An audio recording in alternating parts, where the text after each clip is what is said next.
Episode 2 of Minx starts with an absolutely hilarious opening. Bambi is about to film a scene involving spanking a naughty schoolgirl, played by Stacy, but she ends up creating a whole scenario for how unfair it is. Joyce's feminist message is starting to empower the women, and this whole scene is such a wonderful way of depicting the changing values and ideas these women have. Meanwhile, Joyce and Doug pitch their erotica magazine to various different advertisers, trying to drum up support for the upcoming release of Minx. Naturally, Joyce is uncomfortable with the advertisers they're trying to bring on board, including sex toys and cigarettes. Joyce visits her sister, Shelley, at the tennis club and grins painfully through Mr. Ross's clear sexism and disdain over the women eating bacon. My wife swears by half a grapefruit a morning.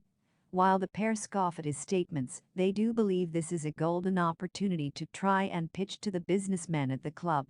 Although things don't go well to begin with, things do eventually take a promising turn when Mr. Ross, who owns Beckley Cosmetics, notices what they're doing.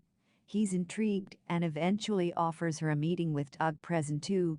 Doug arrives fashionably late, but Mr. Ross is predictably sexist and ends up talking to Doug alone in the lounge, ignoring Joyce completely. With Joyce twiddling her thumbs, Doug comes back with good and bad news. The good news is they've got the adverts. The bad news is it comes with the added stipulation of a night with Bambi. So naturally, Joyce confronts Mr. Ross about his proposition and his wandering hands in the past, calling him out for the sexist pig that he is. When Mr. Ross bites back with a scathing assessment of Joyce's father, she punches him. Ross chokes on some food, struggles to breathe, prompting Bambi to jump in and help save his life. He's taken away in an ambulance. It seems Joyce has had to fall back on her sex toy adverts after all. However, this has the adverse effect of allowing her and Shelley to be more open, discussing sex and orgasms. Shelley calls out Joyce for not being very feminist, pointing out that she shouldn't need a man to pleasure her. She should be able to do that herself. So Joyce does just that when Shelley leaves. Curtains drawn, candles lit, Joyce starts trying the sex toys for herself. Minx has been a real surprise this year and could actually be one of the better releases this month. Joyce's character is so relatable, while the ideas being presented are timely, smartly written and handled elegantly to prevent this slipping into a preachy melodrama.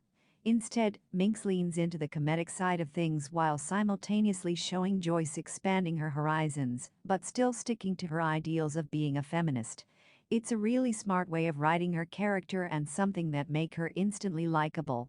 Not only that, Minx manages to bring in a clever wit and a memorable cast of supporting characters, including Bambi and Doug, who both stand out in their own ways.